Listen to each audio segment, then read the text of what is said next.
आत्मवंदन masters, जैसा कि आप सभी 40 मास्टर्स को कह सकते हैं कि उनके एनर्जी से आप कनेक्ट होते जा रहे हैं। और आज हमारे बीच में आ रही हैं जयश्री जी। हनुमान जी का कह सकते हैं कि हनुमान जी से हमें कनेक्ट करने के लिए वो आ रही हैं। और एक एक शब्द जो है आप उसको श्रवण करेंगे और मनन करेंगे और गहराई से आप उनकी जो मैसेजेस हैं उनको रिसीव करते हुए मैं जयश्री जी का वेलकम करती हूँ। जयश्री जी, आपका बहुत बहुत स्वागत है हमारे ध्यान ज्ञान और 40 मास्टर्स के मैसेजेस के साथ में। Welcome welcome welcome. आपका वंदन सभी को। Thank you so much. मैं ये बता रही थी कि मैं बुक में से चैप्टर 1 भी लेने वाली नहीं थी, क्योंकि मैंने यही विश थी मेरी कि सभी मास्टर हमें अलग अलग मिलेंगे और सुनेंगे। लेकिन आज कोइंसिडेंस ऐसा हुआ कि कोई भी प्रिपरेशन नहीं था, तो मुझे एंड मोमेंट पर ये रेडी करना था। तो मैं जैसे कि आज शनिवार है, आज प्रदोष का दिन है, और मेरी ध्यान हनुमान जी के सामने ही गया कि चलो भाई, शनिवार के हिसाब से हनुमान जी को ही बुलाते हैं और उनकी ऊर्जा से जुड़ते हैं। तो आज अगर कोई हनुमान जी की मैसेज देने में अगर मैं कुछ मिस कर जाऊं, तो आप सब मुझे माफ कर देना। और मैं जो भी यहाँ बोलूंगी, मेरे माता पिता की और गुरु जी की कृपा से यहाँ मेरे शब्द आपकी ओर पहुंच चुके हैं। धन्यवाद जी। हनुमान जी, हनुमान जी के बारे में तो बहुत कुछ जानते हैं। राम भक्त हनुमान जी, हम उसके बारे में मतलब जब से समझ में आया है, ईश्वर के बारे में सुनते आ रहे हैं, तब से अगर हमने बंदर भी देख लिया तो ये हनुमान जी है। अगर जोर से हवा चली तो पवन पुत्र हनुमान जी आ गए। तो हमारे रोम रोम में बसे हुए हैं, हमारे भीतर भी और हमारे बाहर भी, हनुमान जी की कृपा। क्योंकि हनुमान जी श्री राम के भक्त थे। और श्री राम, ये राम मंत्र जो है ना, राम हमारे मणिपुरा चक्रा को, पूरे मतलब हमारे पूरे अस्तित्व को संभाले हुए है। ये जो रम रम और राम, ये हमारे पूरे अस्तित्व में है, हमारा स्वाभिमान है। तो ये राम जो है, उससे हम जुड़े हैं। और हनुमान जी हमारे मतलब बिना हनुमान जी के तो हम समझ ले कि अस्तित्व ही नहीं, क्योंकि ये पवन पुत्र हम कहते हैं, तो ये हवा तो हमारे आसपास पूरी लगी हुई है। तो इनके जो नाम जो है, जैसे कि हम केसरी नंदन और पवन पुत्र दोनों ही शब्द लगाते हैं श्री हनुमान के साथ। ये केसरी नंदन भी है, मतलब उनके पिता का नाम केसरी है, और पवन पुत्र भी कहा गया है, तो ये पवन के भी पुत्र है। तो इसमें ये केसरी उनके बायोलॉजिकल पिता वानर राज केसरी के ये पुत्र थे। और पवन जी उनके आध्यात्मिक गुरु थे, जो जिनसे उन्होंने अपना अपना नॉलेज गेन किया। और उनके आध्यात्मिक पिता कह सकते हैं, नॉट गुरु, उनके पिता थे, आध्यात्मिक पिता थे। उनके गुरु में जो है पवन, सूर्यदेव, सूर्यदेव उनके गुरु थे। शिव उनके गुरु है, पवन उनके गुरु है। उनकी माता उनकी सबसे बड़ी गुरु रही, इसलिए उनको उनकी माता के नाम से भी जाना गया। तो उनकी माता भी उनकी गुरु रह चुकी है। तो इससे और इनके भाई भी थे। उनका इनके मतिमान, श्रुतिमान, गतिमान, केतुमान, ध्रुतिमान और भीमसेन, ये सारे उनके भाई थे। तो ये उनका पूरा परिवार था। और आ, ये कहा जाता है कि हनुमान जी से जो है, वो शिव के 11वें रुद्र अवतार थे। हमने देखा है, अगर महाभारत और गीता को ठीक से पढ़ा है, तो जब श्री कृष्ण सारथी बने थे, अर्जुन रथ पर सवार था, तब उस रथ का अस्तित्व जो था ना, वो बचाए रखा था पूरा कमांड श्री हनुमान रथ के ऊपर ध्वजा के रूप में थे। अगर श्री हनुमान का कंट्रोल उस रथ पर नहीं होता तो वो युद्ध करना और वो गीता रचना, महाभारत में उतरना, ये भी मुमकिन नहीं था। क्योंकि कृष्णा विष्णु के अवतार थे और शिव के बिना वो नहीं जाते। और हनुमान जी को उन्होंने साथ में शिव जी के रूप में लिया था। तो हनुमान जी के बारे में तो वैसे हम बहुत सारी उनकी कहानियां कथाएं सुन चुके हैं, और उनके बारे में बहुत कुछ जानते हैं। ऋषि माता उनके गुरु थे जिनसे उनको ज्ञान मिला। और हम जो ये बुक पढ़ रहे हैं, इसमें जो हनुमान जी के मैसेज है, उसमें भी उन्होंने जहां जहां से ज्ञान प्राप्त किया था उनके बारे में सब कुछ बताया है। तो यहाँ से जो उनकी कहानी शुरू होती है, उनके मैसेज जो शुरू होते हैं जो हमारे लिए है। जब अरुणा देवी ने उनसे कांटेक्ट किया और उनसे ध्यान में जुड़ी, उनसे मैसेज हमारे लिए जब लिए उन्होंने, तब उन्होंने अपनी तरफ से जो भी हमें बताना था वो हमें सब कुछ बताया है। उन्होंने बताया है कि ये जो शरीर जिसे आप जानते हैं, जी हनुमान जी के रूप में जो शरीर है, वो उसका जन्म 8,000 साल पहले हुआ था। 8,000 साल पहले इसका जन्म हुआ था, जो शरीर को आप जानते हैं, हनुमान जी के शरीर को जो आप जानते हैं। तो और अभी उनका अस्तित्व, मतलब उन जन्म जो हुआ था ये वानर परिवार में जो हुआ था। और ये बढ़ते बढ़ते उन्होंने कई लोगों से ज्ञान प्राप्त किया, और बढ़ते बढ़ते उन्होंने इतनी तपस्या, साधना, ज्ञान, सिद्धियां जब करते गए, तो वो बता रहे हैं कि जो आप जानते हो वो हनुमान है, जो मनुष्य देह में पृथ्वी पर था। वानर देह में मतलब वो शरीर में जो पृथ्वी पर था, आज मैं मनु के रूप में हूँ और ब्रह्मा के रूप में हूँ। ब्रह्मा वो वो जगह है, वो अस्तित्व है जो अ, अपार सिद्धियों के बाद ब्रह्मा की स्टेज में, जैसे हम धीरे धीरे हम अगर पढ़ाई भी करते हैं तो उसके बाद धीरे धीरे जैसे हमारा अस्तित्व चेंज होता है, डिग्रियां मिलती जाती है, हमारे आगे पीछे नाम जो चेंज होते जाते हैं, जैसे श्रीमान लगाते हैं, डॉक्टर लगाते हैं, ऐसे जैसे एमडी मास्टर है, तो सिद्धियां मिलती गई। उन्होंने अपनी तपस्या को कभी नहीं रोका। जो तपस्या को नहीं रोका तो उनको सिद्धियां मिलती गई, अपने अस्तित्व को बचाए रखा उन्होंने। तब जाके आज वो मनु और ब्रह्मा के स्वरूप में है। वो काम करते रहे करते रहे करते रहे, आज भी करते हैं। वहां कहीं अंत नहीं है, और उनका काम करने का तरीका, जो काम कर रहे वो है ध्यान। उन्होंने सब कुछ पाया ध्यान से। तो बताते हैं कि जब वो अपने जीवन के बारे में बताते हैं कि मैं जब 7 साल का था, वैसे तो उन्होंने ध्यान करना 5 साल की उम्र में शुरू कर दिया था। उनके माता पिता ने ज्ञान की ओर उनको 5 साल की उम्र में ही डाल दिया था, और उन्होंने आगे बढ़ना शुरू कर दिया था। जब वे 7 साल के थे तो अ, उनके वर्तमान अवतार में लगभग 6 अवतार थे। उन्होंने ये भी बताया कि जब मैं 7 साल का था तब मैं बहुत कुछ सीख चुका था, फिर भी जब तक मैं 15 साल का हुआ तब बहुत कुछ हो चुका था। मतलब मैंने सारी सिद्धियां ले ली थी और अपने आप को जान लिया था। तो जैसे हम जानते हैं कि सूर्य देव को निकलना, उन्होंने बहुत छोटी उम्र में, 3 साल की उम्र में ये काम किया था। और फिर आगे बढ़ते बढ़ते सूर्यदेव ने ही उन्हें अपना शिष्य बनाकर ज्ञान दिया। और ये जो अवतार था उनका,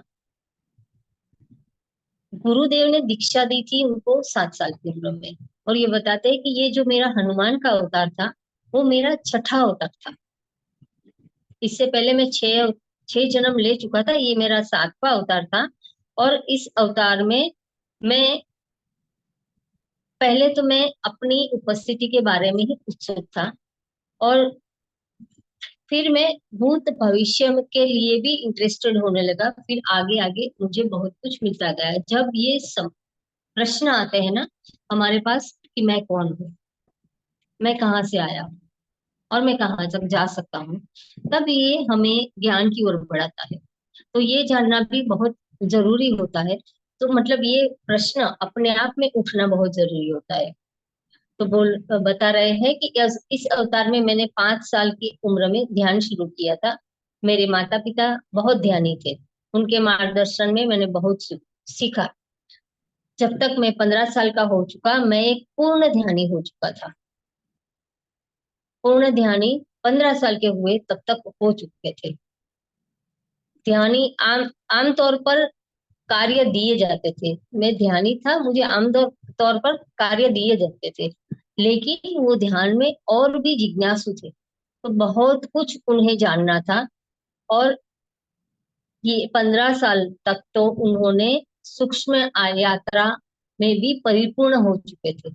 जो सूक्ष्म यात्रा जो हम कहते हैं, astral travel, past life, inner child, वो सारा उन्होंने कर लिया था। वो मतलब सूक्ष्म यात्रा वो इतनी अ, उसमें उनकी इतनी मास्टरी थी कि जैसे वो आकाश में घूमते थे और सूर्य तक पहुंचते थे, तो वो उनकी एक सूक्ष्म यात्रा थी। लेकिन वो सूक्ष्म यात्रा वो सदेह से देह से भी कर सकते थे, इतने वो मास्टर बन चुके थे।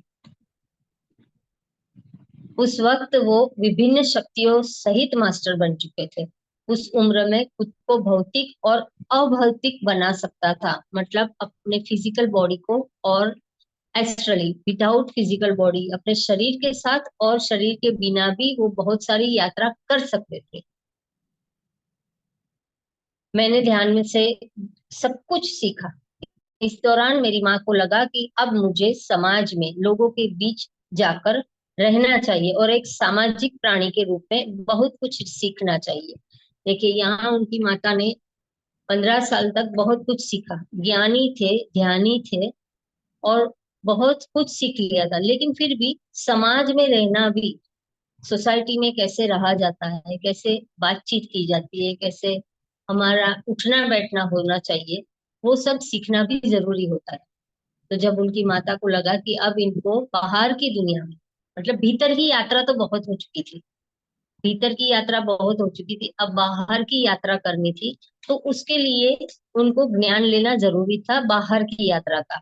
तभी उनका उनका सामना हुआ। उनकी माता ने बाली और सुग्रीव उनके पास भेजा। बाली और सुग्रीव से उन्होंने बहुत कुछ सीखा। देखिए, ये बाली और सुग्रीव का जब हम कैरेक्टर देखते हैं तो दो भाइयों को जब हम देखते हैं तो मतलब आज तक हम जो कहानियां सुनते आ रहे हैं, हम सीरियल्स में भी देखते आ रहे हैं, तो उनका शरीर जो है, आधा मानव जो चेहरा है, वो आधा मानव और आधा वानर जैसा है। तो उस समय के मनुष्यों के अवतार वैसे ही थे, वो जो बताया गया है। और मतलब वानर से मानव की यात्रा, ये बाली और सुग्रीव, वानर से मानव की यात्रा के बीच का ये पोर्शन है। उसमें उनकी ये यात्रा, तो बाली और सुग्रीव से उनके गोत्र में प्रवेश किया, मतलब उनकी दुनिया में जब आए तब उन्होंने बहुत कुछ सीखा। बाली बहुत महान थे, लेकिन सुग्रीव सुग्रीव एक ज्ञानी थे, एक गुरु थे। तो सुग्रीव से उन्होंने बहुत कुछ सीखा, और गुरु के रूप में उन्होंने सुग्रीव को भी चुना। सुग्रीव जी ने उन्हें समाज में रहना सिखाया, दुनिया से कैसे फेस किया, क्योंकि ये जब उच्च आत्माएं जो होती है, वो भीतर की दुनिया में ज्यादा रहते हैं, लेकिन पृथ्वी पर आए हैं, पृथ्वी पर जन्म शरीर जब लेते हैं, तो ये बाहर की दुनिया से भी परिचित होना होना जरूरी है। तो सुग्रीव जी ने उन्हें बाहर की दुनिया से परिचित कराया। उस सुग्रीव की उन्होंने समाज में रहने के तरीके और साधन सिखाने। और जैसा कि आप जानते हैं, सुग्रीव की निष्ठा और धर्म का समर्थन करने के लिए पूर्ण समर्पण ने मुझे तुरंत निस्वार्थता, सहिष्णुता, धैर्य और ज्ञान के प्रति प्रेम के गुण सिखाए। ये सारे गुण सुग्रीव जी से उन्होंने सीखे।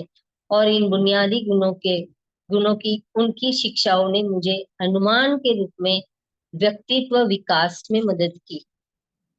उनकी पर्सनालिटी डेवलपमेंट का ये पार्ट था कि हनुमान की पर्सनालिटी को डेवलप करने के लिए सबसे ज्यादा महत्वपूर्ण भूमिका निभाई है सुग्रीव जी ने। आपको पता होना चाहिए कि मैं अपने माता पिता के मार्गदर्शन में कच्चा और आश्रित था। मुझे अपने आप को परखने का मौका नहीं मिला। मुझे ये पहली बार सुग्रीव ने दिया और स्वाभाविक रूप से सबसे सक्षम व्यक्ति द्वारा किए जाने वाला अवसर में 3 महीने के अंतराल में बहुत आगे बढ़ गया। इन्होंने पहले बताया कि माता पिता के मार्गदर्शन में मैं कच्चा और आश्रित था। जैसे बच्चा पेरेंट्स के ऊपर डिपेंड रहता है, वो आश्रित होता है। और कच्चा इसलिए बोला है उन्होंने क्योंकि माँ बाप और जैसे उनकी माँ सबसे ज्यादा लाड करते हैं, तो लाड में बच्चा कच्चा ही रहता है। जितना लाड ज्यादा होता है बच्चा अपने आप खिल नहीं पाता। देखिए, ज्यादा रिस्ट्रिक्शन में भी नहीं रखना चाहिए और ज्यादा प्यार में भी नहीं होना चाहिए। ये दोनों चीजें विकास को नहीं बढ़ाने देती। तो ये बताते हैं कि मैं माँ बाप के साथ साथ तब तक मैं आश्रित भी था और कच्चा भी था। जब मैं बाहर की दुनिया में सुग्रीव जी के पास पहुंचा तो उन्होंने सिर्फ 3 महीने में मेरा पूर्ण विकास किया। और एक महत्वपूर्ण पहलू था कि मैंने सबके प्रति सहानुभूति महसूस करना सीख लिया। ये सबसे जरूरी था कि दूसरों की फीलिंग को समझना, दूसरों की भावनाओं को रिस्पेक्ट करना, वो भी समझना जरूरी था। क्योंकि जब क्यों पृथ्वी में आए थे तो मनुष्य से भी उनको मिलना था। तो जब मनुष्य से मिलने के लिए सबसे पहले आती है इमोशन, भावनाएं सारी। तो ये भावनाओं से भी जुड़ने के लिए, दूसरों की भावना के अनुरूप होने के लिए लगातार खुद पर नजर रख सकता था। और इसलिए व्यवहारिक रूप में यह सीख सकता था जो मेरे आसपास के सभी लोगों ने सीखा। क्योंकि दूसरों को अगर समझ पाएंगे तभी उनकी मुश्किलों को भी समझ पाएंगे। तो उनकी मुश्किलों को हल करने के लिए अगर जन्म हुआ है तो पहले तो उनकी भावनाएं और उनके मन को समझना जरूरी था, जो सुग्रीव जी ने उन्हें बहुत अच्छी तरह से समझाया। इसके बाद एक सामाजिक प्राणी के रूप में रहना सीखकर मैंने अपने अद्वितीय व्यक्तित्व को विकसित करने, अपनी आंतरिक इंद्रियों और क्षमताओं को देखने पर ध्यान केंद्रित किया। अगेन, फिर से उन्होंने अपने आप के अंदर ही ध्यान केंद्रित कर लिया, फिर से भीतर जाने लगे। अब उस मकसद क्या था कि आंतरिक इंद्रियों को अब तक जो समझा था उससे कुछ और, मतलब जितनी बार ध्यान में बैठेंगे हमारे पास कुछ नया सीखने को होगा। तो अब इस बार वो गए थे आंतरिक इंद्रियों की क्षमताओं को, जैसे खुद की कितनी कैपेबिलिटी है उसको भी जानना जरूरी था। फिर मुझे लगा कि मुझे राम, सीता और लक्ष्मण से बहुत कुछ सीखना था।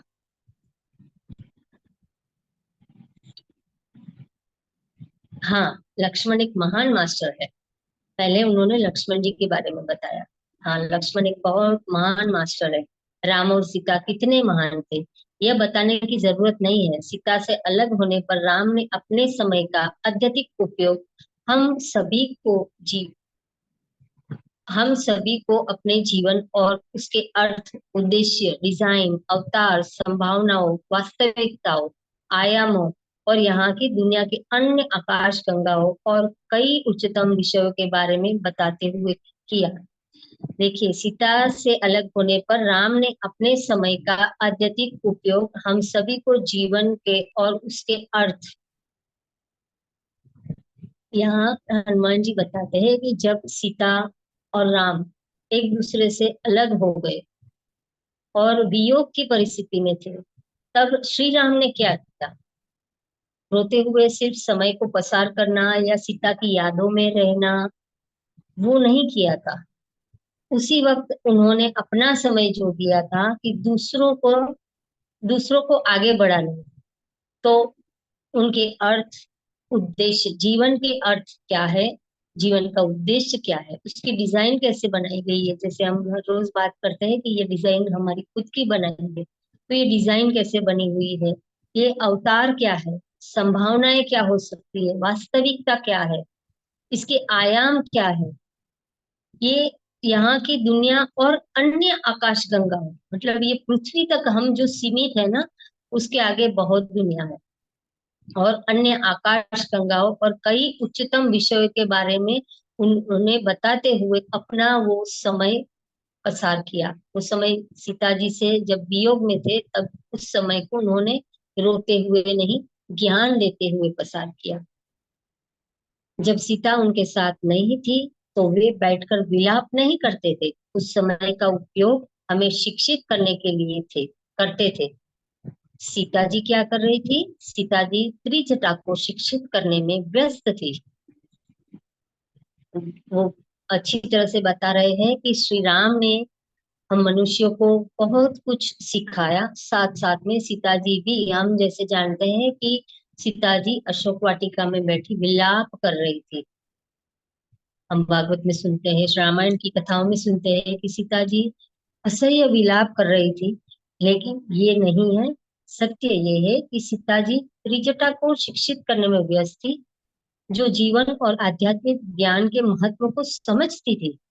त्रिजटा को क्यों दिया ये ज्ञान? क्योंकि त्रिजटा समझती थी, इसलिए उनको शिक्षित करना बहुत जरूरी था। दोनों को अपने अलग होने का एहसास तो हुआ था, लेकिन वो दिन के पूरे 24 घंटे जंगल में केवल अपने अलग होने के बारे में नहीं सोच रहे थे। दोनों ने पति पत्नी के रूप में अलगाव का पाठ सीखा। ये अलगाव का पाठ सीखना भी बहुत जरूरी था, तो उन्होंने ये पाठ सीखा। लेकिन उस समय को उन्होंने दूसरों को शिक्षित करने में अपना समय व्यतीत किया। श्री राम बता रहे हैं कि राक्षस सीता को रोती हुई महिला के रूप में चित्रित करते हैं।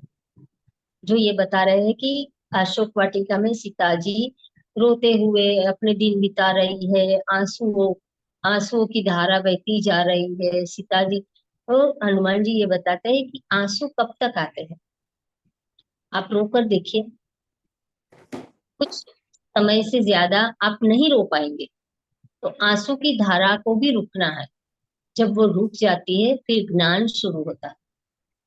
तो हनुमान जी वो कहते हैं कि आंसू भी सूख जाते हैं। लोग कब तक रो सकते हैं? सीता भी कोई अपवाद नहीं थी, क्योंकि वो मनुष्य थी, भावनाएं उनके अंदर भी थी। बहुत रोई, फिर फिर रुक गई। फिर उन्होंने ज्ञान बांटना शुरू किया। हनुमान जी कहते हैं कि अशोक वन में, अशोक, उस वन का नाम का विस्तरण किया है उन्होंने कि ये जो वन था उसका नाम क्या था? अशोक। अशोक, जहाँ शोक करना मना है, जहाँ शोक नहीं किया जाता। और सीता जी ने इसका नाम जो पूरा सार्थक किया।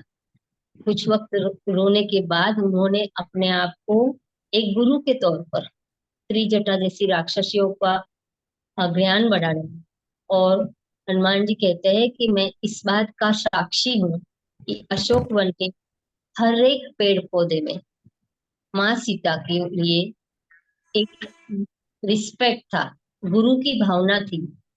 क्योंकि सीता जी ने यहाँ साधना की थी और सीता जी से उन्होंने बहुत कुछ सीखा था। तो कहते हैं कि इस वन में सीता जी ने ध्यान किया है, हमने ध्यान को सीखा है। और इसी वन में बैठकर रावण ने भी ध्यान किया है, तो रावण से भी हमने बहुत कुछ सीखा है। तो ये जो अशोक वाटिका का वन है, वो एक तरह से पूरा ज्ञान से भरा हुआ है। उसके एक एक पौधे, मिट्टी, हर पेड़, सब में ज्ञान भरा हुआ है, वो सीता जी से सीखा है। यहाँ एक बहुत अच्छी बात उन्होंने बोली है कि लोग कब तक रो सकते हैं। सीता कोई अपवाद नहीं थी, उन्होंने खुद को कभी भी हमारे सामने ट्रेजेडी किंग या ट्रेजेडी क्वीन की तरह नहीं रखा। मतलब हम कहते हैं ना, बेचारे बेचारे करके, ट्रेजेडी किंग या ट्रेजेडी क्वीन के तरह हमारे सामने नहीं आए। वो हमेशा संघर्ष करते हुए अपनी परिस्थितियों से बाहर निकलते हुए सबके सामने आए हैं। मैंने उस वन को व्यक्तिगत रूप से देखा है, क्योंकि हम जानते हैं कि हनुमान जी सीता जी से मिलने अशोक वाटिका में ही गए थे। और तब मैंने सभी तत्वों से बात की है।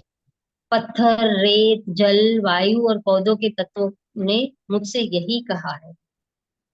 वे सीता की उपस्थिति से बहुत खुश थे, क्योंकि वे सीता जैसे महान गुरु के साथ आध्यात्मिक रूप से विकसित हो रहे थे। उन्होंने कहा कि उन्होंने रावण और अन्य लोगों से ध्यान से तो सीखा है, लेकिन सीता अपनी पवित्रता के माध्यम से क्या दे सकती है, वह सीखना बहुत अच्छा था। अब मैं आपको लक्ष्मण के बारे में बताता हूँ। वह इतने महान ध्यानी और प्रबुद्ध व्यक्ति थे। उन्होंने अपने जीवन को अंगरक्षक के रूप में चुना था। जैसे हम जानते हैं कि भगवान विष्णु के अवतार है श्री राम, और उनका अंगरक्षक है शेषनाग। और लक्ष्मण जी, वो भी शेषनाग का अवतार थे। तो मतलब मनुष्य देह में भी उन्होंने अंगरक्षक बनने का ही चुना था, कि वो अंगरक्षक बन के रहेंगे श्री राम के। वह सब कुछ सीखा जो राम और सीता आध्यात्मिकता के बारे में जानते थे। राज्य में रहते हुए वह सब जानने के लिए जो सीता जानती थी, वह उनके साथ रहे।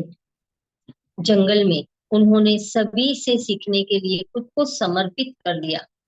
जैसे हम जानते हैं, ज्यादा से ज्यादा वक्त उन्होंने 14 साल का वक्त जो जंगल में बिताया था, वन में घूमते रहे थे, वहां लक्ष्मण जी ने अपना जीवन समर्पित किया था उस जंगल के हर एक चीज से ज्ञान लेने के लिए।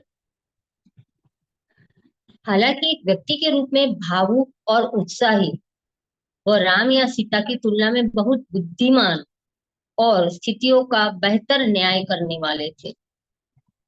देखिए यहाँ बिल्कुल मतलब कोई भी छोप नहीं रखा। उन्होंने बताया है कि राम और सीता की तुलना में वो बुद्धिमान भी ज्यादा थे, और साथ में स्थितियों को बेहतर न्याय देने वाले।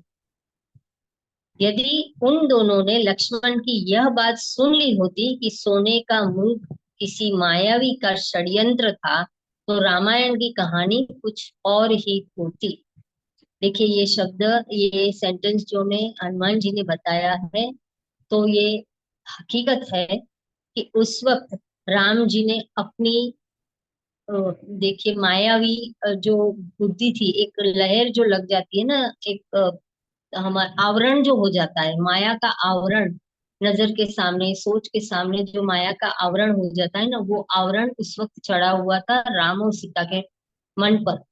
तभी वो नहीं समझ पाए थे कि ये मृग मायावी है। जब लक्ष्मण जी भली भांति समझ चुके थे, इसलिए उन्होंने बताया कि वो ज्यादा बुद्धिमान थे और स्थितियों को परख लेते थे। ये राम, सीता, लक्ष्मण, सुग्रीव और लंका के तत्वों के बारे में है। यह सब राम, सीता, लक्ष्मण, सुग्रीव और लंका के तत्वों के बारे में है। मेरे ये निष्कर्ष वही है जो मैंने इन महान मास्टर से सीखे हैं। इन सभी लोगों के साथ रहने के कारण मुझे अब समाज में रहने की आवश्यकता नहीं थी, क्योंकि मैंने विभिन्न भूमिकाएं सीखी थी। इन महान मास्टर के साथ बातचीत ने मुझे उनके बारे में सब कुछ जानने का मौका दिया। देखिए यहाँ बहुत अच्छी बात है कि जितना हम अच्छे लोगों के साथ रहेंगे, ज्ञान को बढ़ाते जाएंगे, फिर हमें भौतिक चीजों से कुछ जानना बाकी नहीं रहेगा। इन्होंने जितने लोगों से ज्ञान प्राप्त किया था, उनको पता था कि इससे आगे ज्ञान नहीं है। अब कुछ सीखना यहाँ पर, यहाँ के तौर पर पृथ्वी पर इससे ज्यादा नहीं बचा। पृथ्वी पर जितना भी ज्ञान है, जितना भी मुझे सीखना है, क्योंकि उनको पता था कि जानते हैं सभी कि अपने अपने लेसन सीखने के लिए यहाँ जो सीखना होता है ना, उसी के लिए पृथ्वी पर आना होता है। पृथ्वी का आयाम इसीलिए है, यहाँ कुछ सीखना है। तो यहाँ हनुमान जी ने बताया कि इन लोगों के साथ रहते रहते अब मेरे लिए सीखना कुछ बाकी नहीं था। जो भी सीखने के लिए आए थे पृथ्वी पर, वो सब अब उन्होंने सीख लिया था। मतलब अब पृथ्वी पर उनका रहना कोई जरूरी नहीं बनता था। इस तरह अवतार में मैंने कई लोगों से बहुत कुछ सीखा। मेरे लगातार 24 घंटे पीछा करने और सीखने में गहरी रुचि के कारण मैं बहुत सीख सका। फिर मैं हिमालय में अपने गुरु के पास वापस चला गया। फिर उन्हें यहाँ रुकना जरूरी नहीं था। जैसे हम जानते हैं कि श्री राम के बाद हनुमान जी जब तक श्री राम थे तब तक उनके सेवक बन के रहे, उनके अंगरक्षक बन के रहे। उसके बाद श्री राम जी ने उनको अमरत्व का वरदान जो दिया, उस वरदान के साथ वो हिमालय की ओर चल दिए। ये बताते हैं, हनुमान जी बता रहे हैं कि वर्तमान में, अभी की परिस्थिति में मैं एक उच्च पद पर हूँ, जिसे आप ब्रह्मा कहते हैं। हम जितनी कहानियां जानते हैं और हम ब्रह्मा विष्णु महेश के बारे में जितना भी जानते हैं, उससे कुछ हटकर बात है कि हनुमान जी अब ब्रह्मा है। ब्रह्मा तक पहुंचना, हम ब्रह्मास्मि, उसको हकीकत में जानना और वहां तक पहुंचना। जैसे हम बोलते हैं ना कि मैं बुद्धा हूँ, मैं भी खुद भी कृष्णा हूँ। तो हम जब भौतिक जीवन में है तो हम एक क्या चाहते हैं, हम एक पद चाहते हैं। उस पद तक पहुंचने के लिए हमें परिश्रम करना पड़ता है और सिद्धियां प्राप्त करनी जाती है, पढ़ाई करनी है, पढ़ाई डिग्रियां प्राप्त करके हम एक पद पर पहुंचते हैं। तो यहाँ ब्रह्मा तक पहुंचने के लिए, ब्रह्मा के पद पर पहुंचने के लिए उन्होंने बहुत कुछ सीखा। उन्होंने बताया 2400 घंटे मैं सिर्फ सीखता था। और सीखते सीखते जब अहंकार टच नहीं होता है ना, और जब ये समझ ले कि मैंने बहुत कुछ कर लिया, अब रुक जाऊं, जब रुके तो फिर रुके ही रह जाते थे। इन्होंने आज भी सीख रहे हैं और सीखते सीखते अब वो ब्रह्मा के पद तक पहुंचे हैं। वो खुद ब्रह्मा है।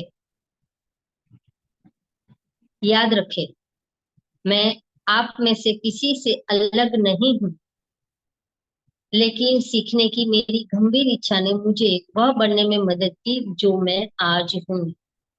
क्योंकि जब हम जानते हैं कि आत्मा का कोई अंत नहीं है, उसे निरंतर कुछ ना कुछ सीखना है। तो हम किस और हमारी दौड़ कहाँ तक की है, वहां तक ही रास्ता लेकर जाएगा। मुझे अपनी उपलब्धियों पर गर्व है और विश्वास है। अगर आप मेरे जैसा बनना चाहते हैं तो सीखना सीखो। बस इतना ही मैं आपको बताना चाहता हूँ। हनुमान जी ने सब कुछ अपने ध्यान से सीखा, अपने आप को समर्पित किया, श्री राम के चरणों में समर्पित किया, लक्ष्मण जी के चरणों में, सीता जी को समर्पित किया, अपने आप को एक बाल्य के रूप में, एक बालक के रूप में उन्होंने समर्पित किया। सुग्रीव और बाली से बहुत कुछ सीखा, अपने गुरुओं से सीखा, सभी से सिर्फ और सिर्फ उन्होंने सीखा है। हमने कभी भी कहीं भी पढ़ा नहीं है कि हनुमान जी ने सिखाया, हनुमान जी ने दीक्षा दी, हनुमान जी गुरु बने, ऐसा कभी नहीं हुआ है। हनुमान जी सिर्फ और सिर्फ ज्ञान को लेते गए और हमें प्रोटेक्ट करते गए और हमें रास्ता बताते गए। आज भी हम वो अंगरक्षक, श्री राम के अंगरक्षक बने हुए हैं। आज भी हम अपने अंगरक्षक के रूप में भी उन्हें ही बुलाते हैं, हनुमान जी को ही बुला रहे हैं। क्योंकि उन्होंने जो भी अपना कार्य था उसे पूरी निष्ठा के साथ निभाते चले आए। उन्होंने सीखने का ही काम किया। और इनका एक संतान भी थी, मकरध्वज। उसके बारे में भी एक अच्छी कहानी है। मकरध्वज जो उनके पसीने से पैदा हुए थे, उनका विवाह नहीं हुआ था, लेकिन ये पसीने से पैदा हुए थे। और सभी ईश्वर को, जब हम ईश्वर के रूप में देखते हैं किसी को भी, तो हर एक ईश्वर की एक सवारी होती है।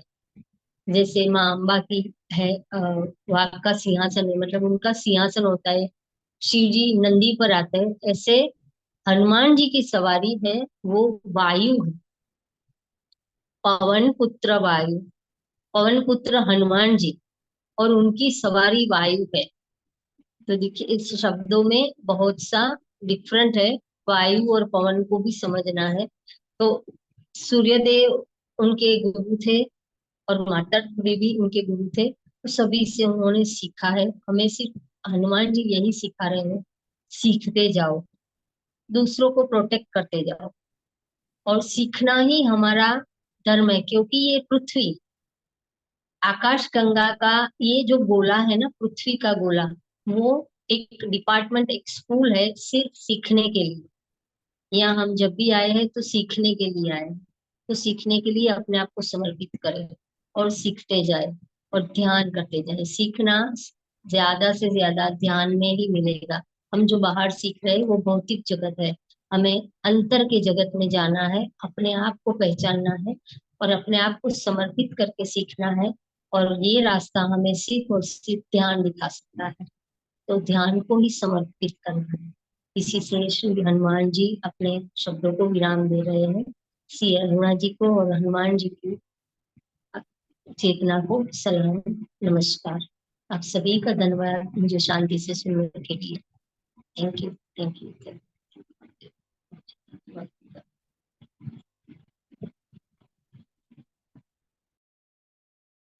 धन्यवाद धन्यवाद, thank you, thank thank you. You, thank you.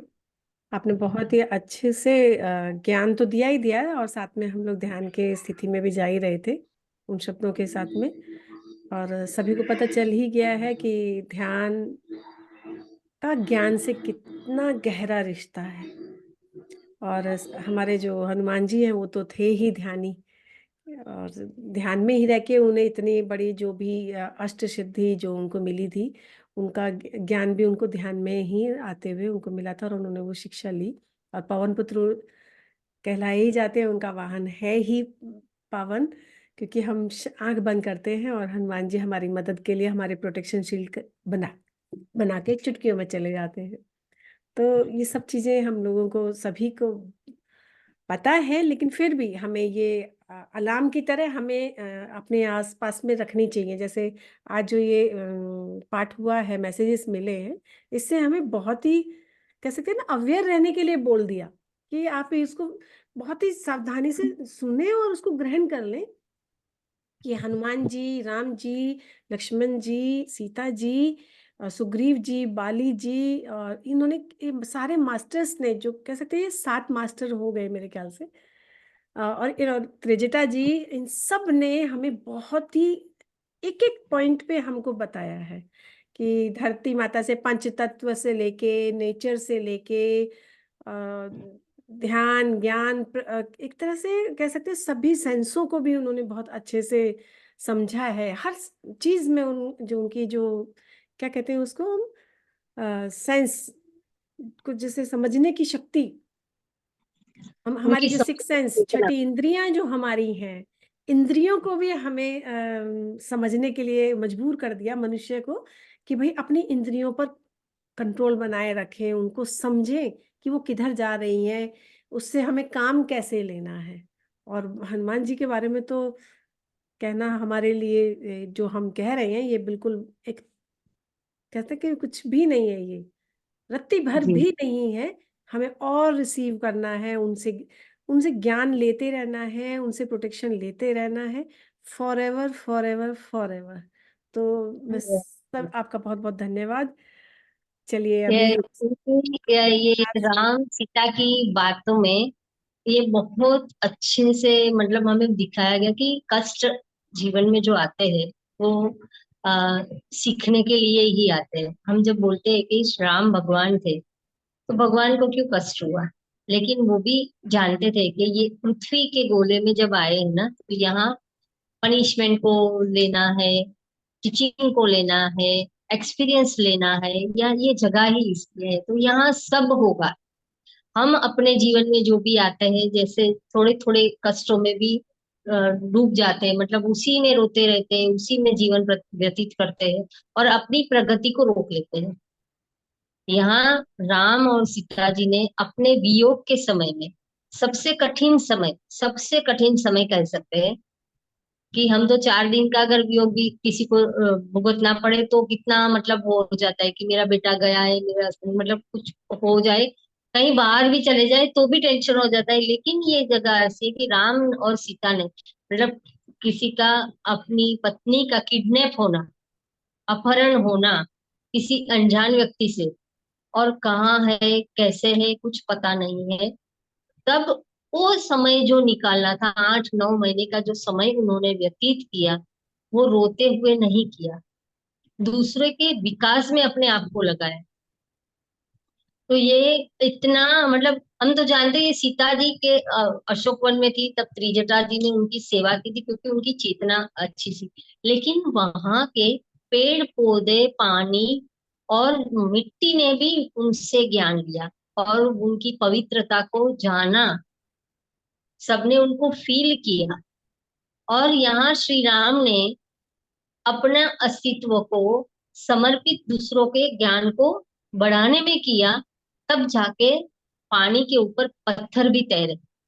बिल्कुल बिल्कुल समर्पण, उन्होंने बिल्कुल। इतना बलिदान दिया, मतलब अपनी भावनाओं का भी भोग दिया। अंदर से जो रूह धड़कती है अपनी पत्नी के लिए, जो दिल धड़कता है, वो एक एक कण, अपनी सेल, बॉडी के एक सेल में जो सीता सीता सीता है, उस सीता की अंदर की आवाज राम में निकली और पानी में पत्थर भी तैरे। इतनी तरह से उन्होंने अपना समर्पण दिया। ये जो ब्रिज बना था पानी में राम के नाम का, वो क्या सीता जी के लिए था? वो हम सबके लिए था, कि कैसे हम तैर सकते हैं। पहले आप अपने आप को समर्पित तो करें, दूसरों के लिए डाले, तो अपने दर्द को भूल कर हमें जो काम करना है, क्योंकि हमारे अंदर की भावनाएं और दुख दर्द जो है ना, वो भौतिक जगत का एक एक पहलू है। हमारा अस्तित्व क्या है, इस आत्मा का अस्तित्व क्या है? ज्ञान लेना और देना। और ये परिवर्तन देखिए, मैं मुझे अभी स्ट्राइक हो रहा है कि परिवर्तन भी इस तरह से आ रहा है कि पहले जो परिस्थितियां थी उससे हटकर जब कोरोना का टाइम आया, तब सब अपनी अपनी तकलीफों को भूलकर ज्ञान की ओर बढ़ गए। बिल्कुल ज्यादा सही। से ज्यादा लोग ये ज्ञान की ओर बढ़े। तो ये उसी परिवर्तन है और उसी जगह को रिपीट किया जा रहा है कि हम सब कुछ, क्योंकि सब, कितने लोगों के अपने चले गए उस टाइम, सबका, मतलब ये पकड़ के रखे थे, मुट्ठी में थी जान सबकी, मेरा कोई अपना चला जाएगा। कोई हॉस्पिटल में है, कोई घर में है, किस हालत में, सब, तो सबकी जान अटकी हुई थी। और आप उसी समय में ज्ञान भी कनेक्ट हुआ है हमारे साथ। आपके तो हर ये, शब्द में जो मैसेजेस मिले, पूरी तरह से हमने रिसीव किए। और माता सीता जी और राम जी का जो वियोग हमने सुना, है ना, जिन जो तथ्य हम लोगों ने बचपन में बाल्यावस्था में सुनी थी, जब हमें ज्ञान नहीं था, तो हम लोग क्या करते थे, जो इसने जो कहा हमने उसी को मान लिया। लेकिन जब अब हमें ज्ञान हुआ है, तो अब हमें क्या पता चल रहा है, ये सब हम मर्यादा पुरुषोत्तम राम ऐसे ही नहीं बनाया था। उनको नाम जो दिया था, ये मर्यादा पुरुषोत्तम राम, ऐसे ही नहीं था। उन्होंने सब कुछ मनुष्य के लिए ही रचना की थी, उसी तरह का प्रोसेस किया था। आपको अपने आपको हर हाल में बैलेंस रखते हुए अपना ही नहीं, दूसरों को भी देखना है, उनको भी संभालना है। अपने ही वियोग में ना लुप्त हो जाओ। मेरा जो है मैं तो करूंगा ही करूंगा, लेकिन मेरे लिए एक हनुमान जी से मिलना, फिर सुग्रीव जी से मिलना, बाली जी से का वध करना, फिर हमारे जो मास्टर अंगद थे उनको इतना अच्छा ज्ञान देना, फिर उनको भी साथ लिया। फिर उनके साथ में उन्होंने बहुत एक अपना, कहते हैं ना, पॉजिटिव एक ऐसा ग्रुप बनाते चले गए। और ध्यान की अवस्था में भी रहे, अवेयर भी रहे कि किसको मेरी जरूरत है। पहले उनको उन्होंने देखा, उनको सबको पॉजिटिव किया। पॉजिटिव करके एक अच्छी पूरी एनर्जी लेके फिर लंका पर विजय प्राप्त करने का जो उनका विचार था, पूरा उन्होंने फोकस किया और तब जाके लंका पर विजय प्राप्त की। माता सीता की तो बात ही अलग है। उनको भी पता था कि मेरा इस तरह मुझे ये रचना जो है ये आगे के 1 साल जो है मुझे वन में इस तरह का मुझे काटना है। तो पहले ही अग्निदेव में कहते हैं ना अपने आप को उन्होंने समर्पित कर दिया था प्योरिटी के लिए, क्योंकि अग्नि से ज़्यादा कोई किसी को प्योर नहीं करता है। तो अग्निदेव हमारे बहुत हमें पवित्र करते हैं हर पल हर क्षण के लिए। तो जब वो वहाँ रहती थी तो उन्होंने पूरा कहते हैं कि इतनी साधना की थी उन्होंने, तो वहाँ पे माता सीता भी गुड़ाकेशा करती थी रात-दिन। वो सजग बिल्कुल। रहते हुए ध्यान की स्थिति में रहती थी और जो माता त्रिजटा थी उनको उन्होंने पूरी तरह से ज्ञान दिया। और माता त्रिजटा को ऐसा पहले ही विज़ुअलाइज़ेशन आने लगे थे कि अब लंका में कहते हैं ना लंका लग गई, उसकी तो लंका लग गई। तो त्रिजिता जी को जो मास्टर थी हमारी, उनको पता चल चुका था लंका की अब लंका लग गई है और अब लंका में उद्धार होने वाला है। और गुड़ाकेशा करते-करते माता सीता ने जो वहाँ की वाइब्रेशन को इतना स्ट्रॉन्ग कर दिया था, जब हनुमान जी भी आए थे, हमें वो जो रामायण में जो बताया गया है, वो बहुत छोटा-छोटा बताया गया है। एक तरह से हमें समझकर उतना ज्ञान दिया कि जिसे हम आसानी से रिसीव कर सकें, बस कहानी के रूप में हमें बताया गया है। बताया गया है। और नहीं तो माता सीता जो गुड़ाकेशा मास्टर थी उनके सामने तो रावण जो थे वो टिक भी नहीं पाते थे, उनका तेज इतना था। तो ये सब चीज़ें बहुत हमें गहरा ध्यान मिल रहा है, बहुत-बहुत धन्यवाद।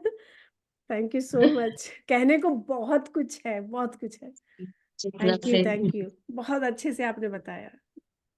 जी, दीप्ति मैम, ज्योति मैम। मैं क्षमा चाहती हूँ, मैं बहुत बिजी हूँ। मुझे आज घर जाना है, तो उसकी ओके, ओके। तैयारी में लगी हूँ। मैं यूट्यूब का लिंक लेके सुनूंगी, बीच बीच में सुना है तो ऐसे फिर गड़बड़ हो जाएगी कुछ बोलूंगी तो। जी, जी, thank thank you, you. Thank you, thank you. मैं कितना अभी रिकॉर्डिंग को स्टॉप करते हुए आगे परमिशन लेती हूँ। Thank you.